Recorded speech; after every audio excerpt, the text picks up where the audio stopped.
中年オタッキーです。今年もあと1週間ということで、もうクリスマス、多分このビデオはクリスマス24日にね、公開することになると思うんですけども、クリスマスいかがお過ごしでしょうか。徳島県今日はね、今日は23日なんですけど、雪降ってまして、めちゃくちゃ雪降ってまして、まあ道路に積もるほどではないんですけどね、まあ南国徳島ではない雰囲気になっておるんですが、まあそんなことはどうでもいいんですけど、どの道ね、年中カメラのことしか取り扱わないんで、はい、で、今日のネタなんですけど、はい、今日はね、先日ね、マリックス100、で撮影してきました、ニコン F5 なんですけども、同時にこいつでも撮ってたんですね。はい。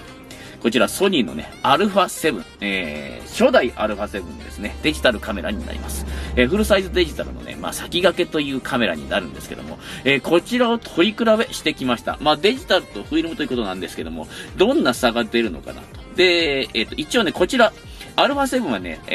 クリエイティブスタイルをビビットで撮影しております。ビビットで撮影、まあ、サイド高めの、モードなんですけどね。で、撮影したものと、マリックスの100の、画質の差はどんな感じなのかなということを主にやっていこうと思います。それでは動画スタート。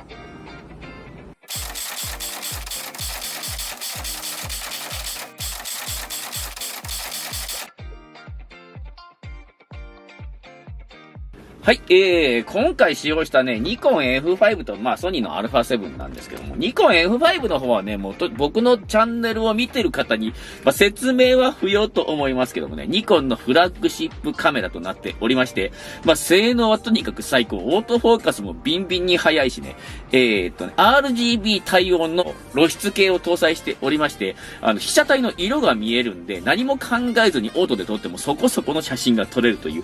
う、ものになっております。で、アルファ7の方なんですけどね、アルファ7はね、フルサイズデジタルとしては、まあ、先駆けのカメラになるんですけどもね、2012年に発売になってるのかな。当時の価格はね、EOS5D とかよりはだいぶ安い価格になってまして、まあ、フルサイズデジタルなのに安いということで、最初売れ始めたみたいなんですけども、まあ、現在ではね、ミラーレスカメラということでね、主流になっていってることになりますね。はい、でね、今回ね、使ったレンズなんですけども、こちらはね、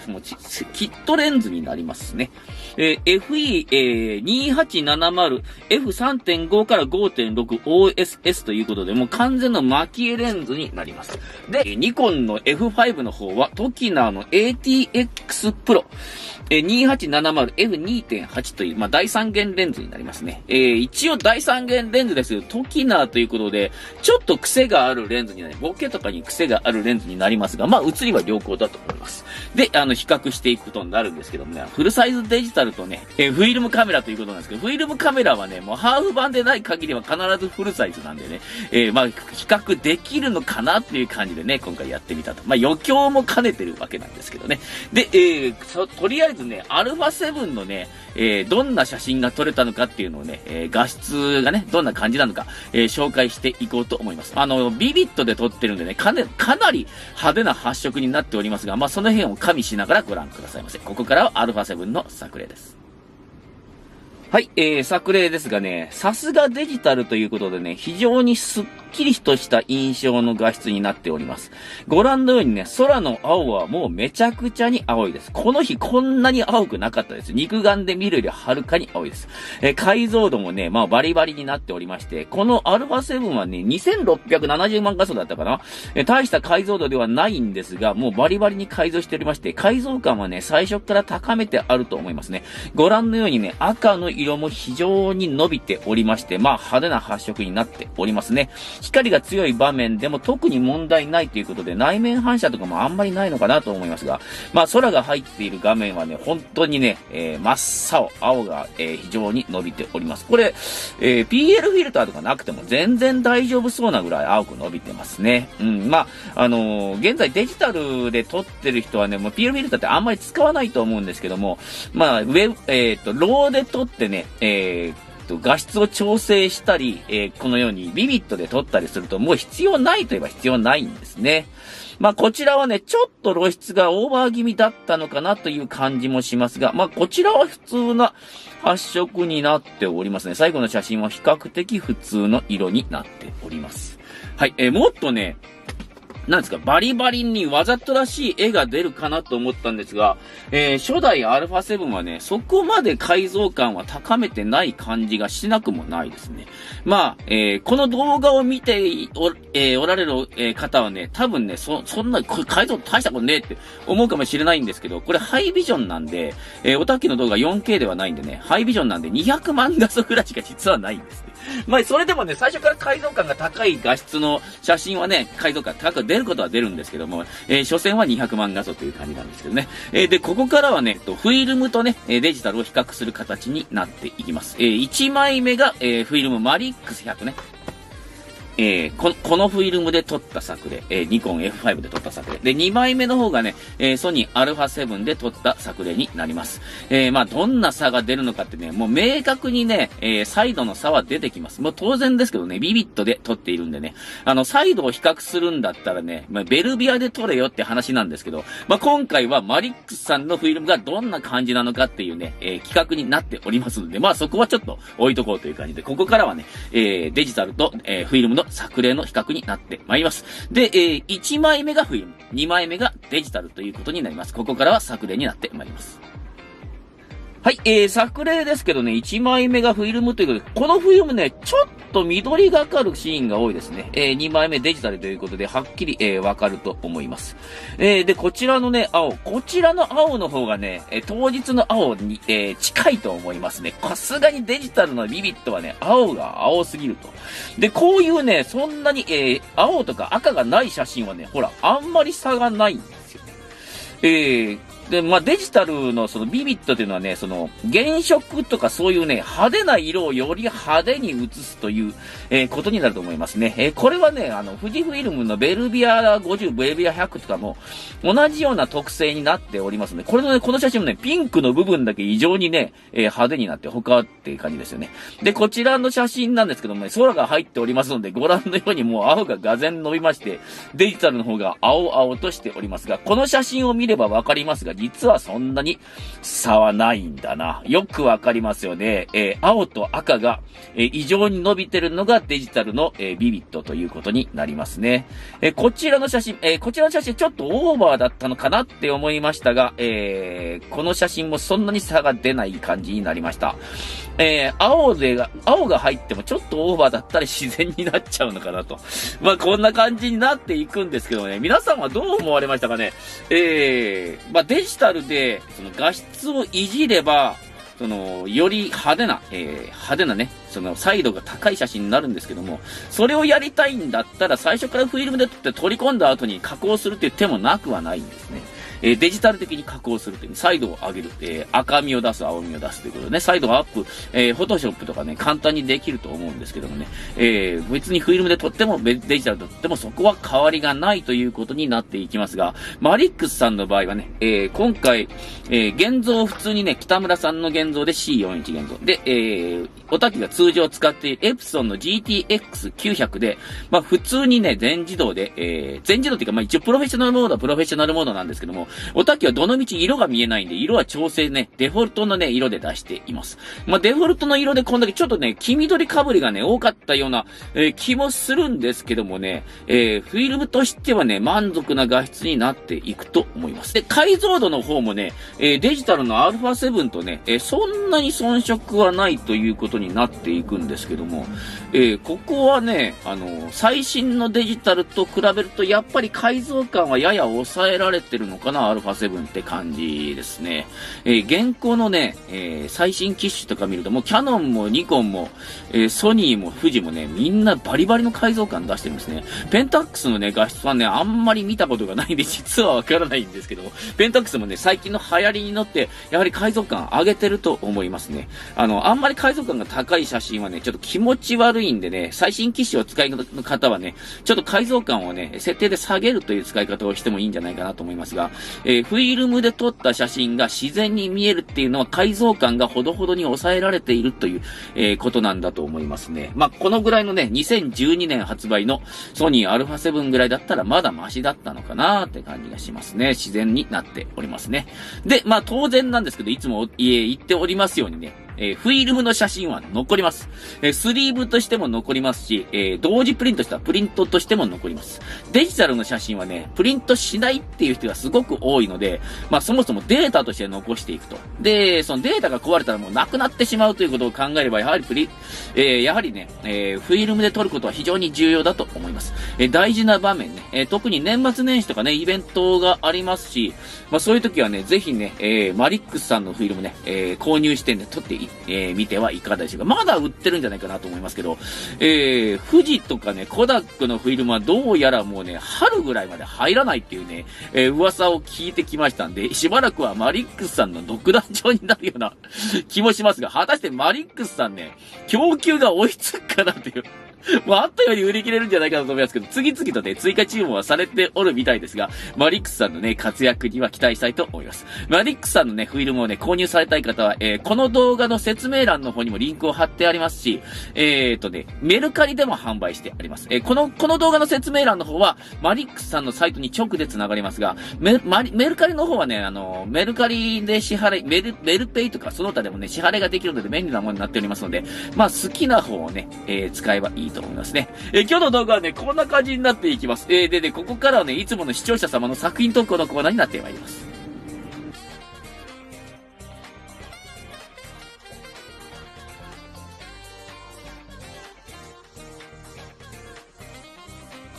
はい、作品投稿のコーナー。今日の作品投稿も強者がじゃんじゃん来ておりますよ。悩ましいです。トップバッターはドリームロコモティブさんです。お疲れ様です。いつも楽しく拝見しております。今回は12月11日に、ヤホ天満宮で開催された、旧車祭で撮影した首写真3枚を送らせていただきます。様々なクラシックカーがずらり60台以上揃った楽しいイベントでした。参加車両が多いこともあり、車全体を撮影することが困難だったので、思い切って 50mm レンズ1本でパーツアップを狙ってみました。タイトル、エンブレム、カメラニコン F2 フォトミック、レンズ AI ニッコール 50mmF1.8、フィルムコダック WX、増刊で ISO400、よろしくお願いします。ということでね、作品なんですけど、これね、モノクロ写真を撮り慣れてるなーっていう感じが非常にしますね。1枚目、2枚目、3枚目とね、エンブレムを狙ったものになるんですけどもね、非常にね、その構図というか、狙って切り取り方がうまいという形になります。特に3枚目のディテールもすごいですね。ちょっとね、流浄感目立ってるのはやはり400に増刊ということなんですけどもね、ちょっとね、流浄感かなり出ている感もないことはないですね。はい、ドリームロコモティブさん投稿ありがとうございます。次はね、シオンさんの投稿ですね。中年オタキーさんこんばんは。作品投稿です。今回も組写真の投稿です。今更ですが、北海道第2弾です。タイトルは、旅の日常。無料キャンプ場での1日を撮ったものです。ご当地の、コンビニ、セイコーマートで買った弁当をのんびりテントで食べるのがすごく楽しかった一日でした。昼過ぎから旗をぶら下げてみたりして、フィルムで旅の記録を残せるように挑戦してみました。今年も色々とお世話になりました。また来年も楽しみにしています。ということで、こちらこそです。で、1枚目からなんですけどね、テントを持ってね、歩いて日本一周をしながら写真を撮ってるシオンくんなんですけど、テントが日常になるんですね。特に2枚目はね、ちょっと光をね、入れて印象的な写真になっております。で、3枚目の方なんですけどね、3枚目はセルコマートって言って、北海道にしかないのかな、確か。おたきもよく知ってるんですけどもね、日本一周バイクでした時とかね、結構利用させてもらったんで知ってるんですけどもね、他はないと思うんですけど、3枚目はね、ちょっと中間色になったのオーバーだったのかな。でね、2枚目がね、非常に印象的な写真なんですけど、おたっきーだったらもうちょっとトリミングしてね、テントをちょっとはみ出すぐらいの構図にしようかなと思います。多分ね、これ、手前の草を前ぼきにしたかったというね、意図ではあると思うんですが、どっちかというと、拡大した方がおたきは好みかな。はい、シオンさん投稿ありがとうございます。次は、オンドリさんの投稿ですね。はじめまして、オンドリです。楽しく拝見させていただいております。今回初めて投稿させていただきます。機材はニコン F5、AF ニッコール 85mm F1.4D、フィルムは富士業務用100カラーネガフィルムを期限切れを2倍の ISO200 で撮影し、富士スーパープロドールでモノクロ2倍増刊現像処理を行ったものです。このレンズのボケ味が非常に気に入って、スナップでもよく使ってます。ある意味邪道な手法ですが、タイトルはスヌーピーとクリスマスです。ということですね。で、作品なんですけど、これがいいんだな。背景、ボケっているね、雪の、オブジェですかイルミネーションが非常に効いてますね。これ素晴らしい作品になっております。ボケの方はね、ちょっとね、玉ボケというか、硬いボケにはなっていると思うんですけど、この場合はなかなかいいアクセントになっていると思いますね。おんどりさん投稿ありがとうございます。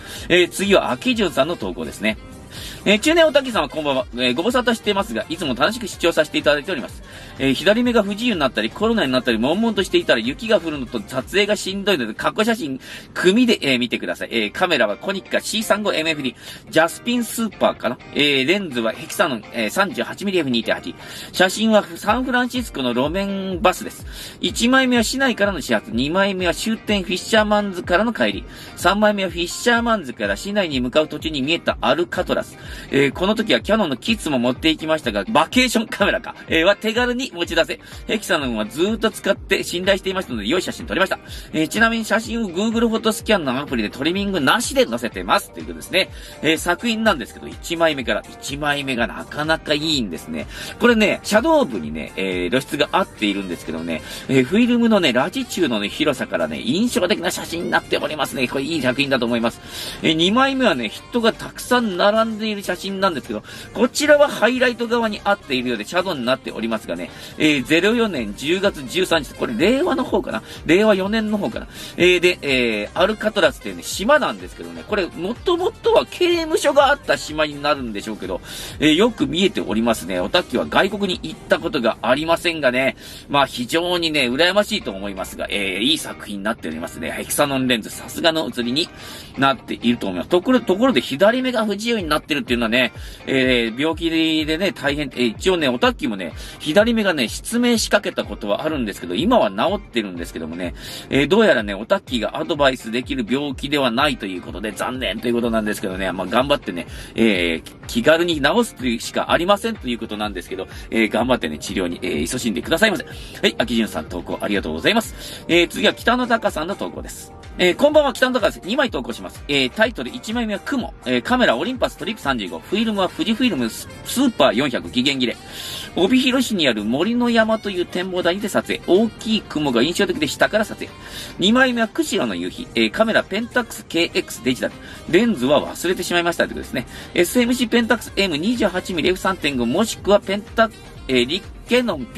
P28mmF2.8 のどちらかのレンズを使用です。撮った時は覚えていたのに時間が経ったらどっちかわからなくなってしまいましたね。年齢的にメモは必須ですね。先月、釧路の西港にて撮影。釧路は夕日のスポットが他にもあるようなのでまた行って撮りたいですね。寒い日が続きますが、体調に気をつけてください。ではよろしくお願いします。ということで作品なんですけど、1枚目から。1枚目はね、もう狙いドンピシャですね。このね、下のね、大地に人がちょっといるんですけど、それがね、雲の雄大さを引き伸ばしていて、非常に良い作品になっておりますね。素晴らしい。2枚目も2枚目でね、これ、50-50の構図でね、夕日を撮られているんですけども、黄金構図と言ってもいいぐらい素晴らしい出来になっております。はい、これね、2枚とも非常にいい仕上がりになっておりますね。北野さん投稿ありがとうございます。でね、タイトル画面なんですけどね、まだ迷ってます。もうめちゃくちゃ迷っててね、ドリームロコモーティブ様の3枚目。オンドリさんの作品。秋潤さんの1枚目。で、北野隆さんの2枚目。これで争っております。難しいんだ。どれにしようかな。まあでもね、初投稿ともいうこともあり、自説的なね、雰囲気も出ていることから、オンドリさんの作品をタイトル画面に選ばせていただこうと思います。線に漏れた方、本当にごめんなさい。いや、本当ね、レベルが高くて最近ね、タイトル画面を選ぶのに本当に苦労しております。これにめげずにどんどん投稿を、お願いします。はい、作品投稿のコーナーはここまで。ここからはね、俺のカメラのコーナーになってまいります。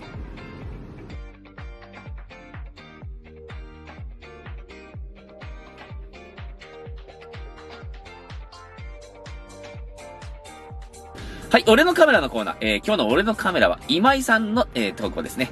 中年オタッキー様、いつも楽しく動画拝見させていただいています。今井です。俺のカメラのコーナーに投稿させていただきます。カメラは機械式シャッター機の4つです。ライカ 3A、ローライ35、ニコン F2、ペンタックス SL です。いずれも撮影が楽しくなるカメラですね。レフ機とレンジ機で分けて撮影してみました。よろしくお願いします。ますます寒さ厳しくなる中ですが、お体に留意されお過ごしくださいということでね、作品になりますがね、これね、何の光だろうね。非常に印象的な光になっておりますね。どうしても左側のカメラがややシャドウになってしまいますがね、2枚目の方はね、左側にね、シルバーメインのペンタックス SL ということでね、バランスよく映っております。下に引いてあるこれトンプソンジムのテープかなんかだろうか。それもちょっと一つ印象的な、アクセントになっていると思いますね。今井さん投稿ありがとうございます。でね、ここからはね、ちょっと本当に久しぶりの、教えてオタッキーのコーナーになってまいります。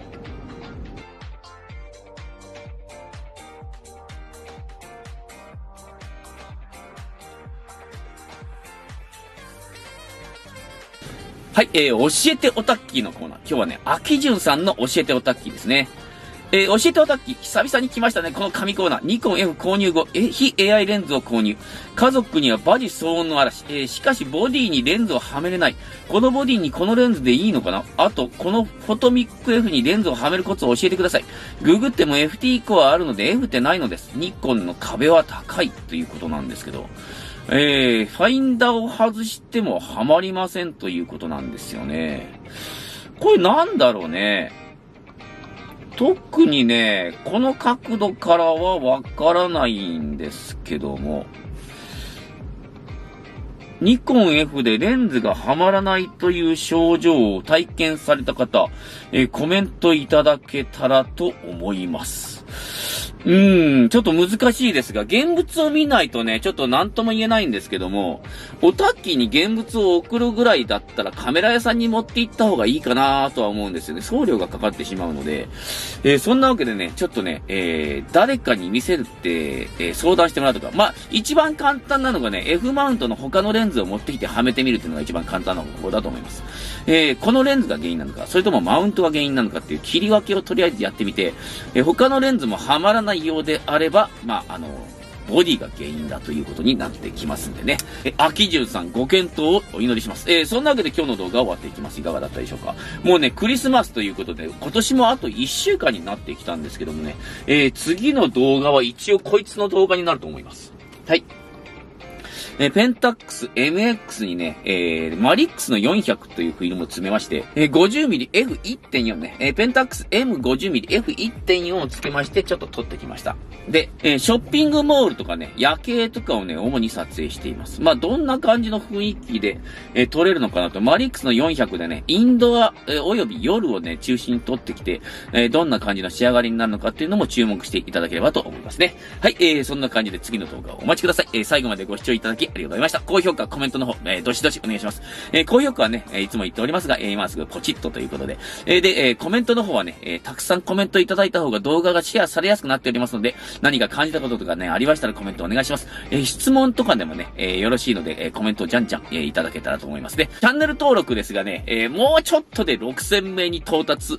しそうなことになっております。6000名に到達するとニコン F4 をプレゼントするという企画が発生しますのでね、もう目の前になっておりますので、チャンネル登録まだの方は今すぐ、チャンネル登録してお待ちください。で、6000名に到達したらね、すぐに、カメラプレゼントの企画を開始します。まあ、大体募集期間は5日間ぐらいを予定しておりますのでね、私の動画を、見落とすことのないようにということで、